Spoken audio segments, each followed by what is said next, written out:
Ngushtica e Hormuzit mund të bëhet kurthi i kanalit të Suezit për Amerikën. Pika që nisi rënien e gjatë të Britanisë, shkruan Kanç, dhe shton se kjo mund të kishte qenë një nga arsyet pse generalet e lartë amerikan paralemruan kundër opsionit të luftës.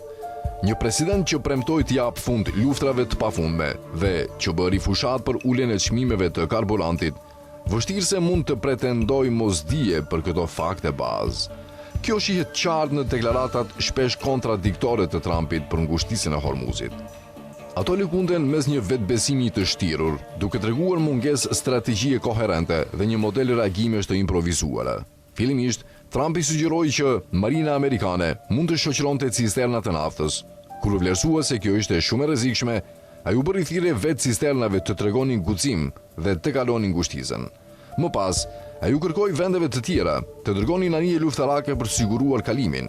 Pasi u përfshini një luftë për cilën nuk ishte përgatitur, ai kërkoi që të tjerët të ndihmonin në përballimin e pasojave. Megjithatë, shumica e vendeve si Gjermania, Spanja, Australia, Japonia, Mbretëria e Bashkuar, Franca, Kina, India dhe Italia e refuzuan qartë.